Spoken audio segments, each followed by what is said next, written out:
2700, 2800, 2600। এটা কি মন? অর্থাৎ 40 কেজি দাম। নদীমাতৃক দেশ বাংলাদেশ। বাংলাদেশকে নদীমাতৃক দেশ বলা হলেও দেশের উত্তরাঞ্চলের প্রায় সব জেলাতেই নদীর অপার সৌন্দর্য, রূপ এবং যৌবন চোখে পড়ে যখন বর্ষা মৌসুম আসে। দর্শক, বর্ষা মৌসুমের এই ভরা নদীতে উপচে পড়া নদীর জলের উপর দিয়ে দূরের ওই ফসলি জমি থেকে একদল কৃষক নৌকা ভর্তি কিছু আম নিয়ে আসছেন। বিগত বছরগুলোর তুলনায় এবারে বিশেষ বাংলাদেশের মৌসুমি ফল আমের কদর এবং দাম দুটোই বেশি। দিনাজপুর জেলায় উৎপাদিত কাঠারি ভোগ ধান, দিনাজপুরের লিচু এর পাশাপাশি মৌসুমি ফল আমও দখল করে নিয়েছে বিশেষ স্থান। দেশের পাশাপাশি চলে যাচ্ছে দেশের বাইরেও।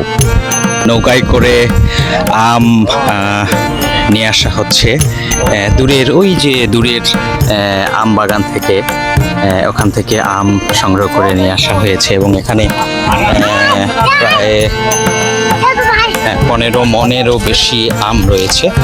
এই যে দেখতে পাচ্ছেন আমরা কথা বলবো এখানে, কিন্তু তবে এবারে কিন্তু আমের বাজার এবং আমের যে দাম তাতে কিন্তু আম চাষিরা খুশিতে একেবারে গদগদ বলা যায়। কারণটা হচ্ছে এবারে আমের ফলন অনেকটা কম, কিন্তু আমের চাষ অনেক ভালো হয়, কৃষকরা সেটার যথোপযুক্ত আম পাচ্ছে। আর আপনারা জানেন যে দিনাজপুরের আম কিন্তু এবার লন্ডনে গিয়েছে বিরলের একটি আম বাগান থেকে, প্রায় 500 কেজি আম গিয়েছে এবং এছাড়াও সুইজারল্যান্ডেও কিছু আম বাংলাদেশে থেকে গিয়েছে এবং আশা করছি আমাদের বাংলাদেশের যে আম চাষি বা আমের যে বাম্পার ফলন, আগামীতে বিশ্বের বিভিন্ন দেশে আমগুলো চলে যাবে। তো আমরা একটু কথা বলবো, আসলে নৌকাটা তীরের দিকে ভিড়ছে, এরপরেই আমরা কথা বলি, সাথেই থাকুন।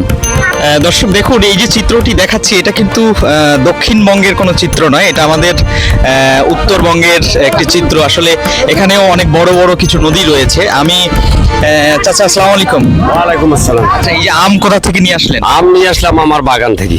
আপনার বাগানে এবার ওই নদী পার হয়ে যে ওই যে বাগান দূরে, আচ্ছা থেকে আম নিয়ে আচ্ছা আচ্ছা, ওখানে কত বিঘা জমিতে আম চাষ করেন? আমাদের ওখানে আছে প্রায় 10 একরের মতো। আচ্ছা আচ্ছা, আমের ফলন এবার কেমন হয়েছে? আল্লাহ দেশে মোটামুটি হয়েছে, দামও তো মোটামুটি ভালো। মোটামুটি, হ্যাঁ। আচ্ছা আচ্ছা, তো এই যে শুধুমাত্র মানে বর্ষা মৌসুমে নদীতে বেশি পানি হলে নৌকাতে করে নিয়ে আসা লাগে নাকি নদীতে লোকেতে নিয়ে আসা লাগে বর্ষা আচ্ছা মৌসুমে? আচ্ছা, অন্য মৌসুমে যখন পানি কম থাকে তখন তখন গাড়ি ঘোড়ায় নিয়ে আসি, আচ্ছা, আচ্ছা, আচ্ছা। টলি টলি এলাকাতে নিয়ে আসি। নদীতে তখন তো বালু জমে যায়, বালুর উপরে আপনার দেখা যাচ্ছে যে ওই যে টলিতে করে, ছোট টলি, ছোট টলি, ভ্যান গাড়ি, এলাতে নিয়ে আসি আমরা। তো এখন আমের আপনার কি জাতের আম এগুলো?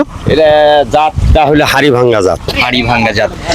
আপনার আমের দাম কি রকম এবার? এখন এই আম চলতেছে 2700, 2800, 2600। এটা কি মন? অর্থাৎ 40 কেজি দামে আমের দাম হচ্ছে আপনার 2700 থেকে 2800 টাকা, ওটা 2000 প্লাস, 2000 টাকা প্লাস। এক ক্যারেটে মোটামুটি সম্ভবত 25 কেজির মতো। আচ্ছা, এবং 2 ক্যারেটে 1 মন, 50 কেজি, রাইট। তাহলে 2 ক্যারেট মোটামুটি 3000 টাকা সামথিং এরকম একটা দাম চলে আসে। দর্শক, এবার কৃষকরা অনেক খুশি আছে। গত বছরে এই যে 1 ক্যারেট আম কত টাকায় বিক্রি করেছিলেন? আমরা এই আম বিক্রি করেছে গত বছরে, ধরেন যে পাকাটা বিক্রি করেছে 700 টাকা আচ্ছা মন। আচ্ছা আচ্ছা, আর এবারে বিক্রি করতেছি পাকাটা 2000, 1600, 1800 এইরকম। গত বছর কাঁচা আমটা কত টাকায় বিক্রি করেছিলেন? ওটা 1600, 1500, 1400 এইরকম বিক্রি করছে। আচ্ছা আচ্ছা, তাহলে দেখা যাচ্ছে দামের অনেক তারতম্য এবং আশা করা যায় যদি এরকম দাম থাকে তাহলে আম চাষ করে ভালো কিছু করা সম্ভব।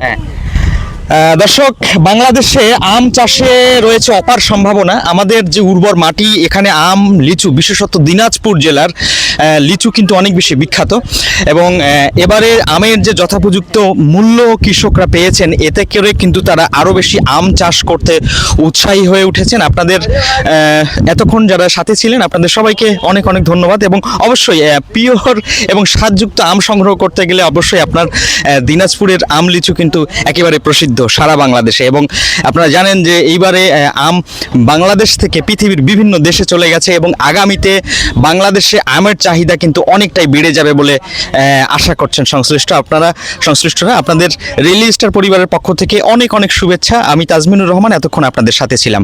দেখা হবে পরবর্তী এপিসোডে। আজকে এ পর্যন্তই। আল্লাহ হাফেজ।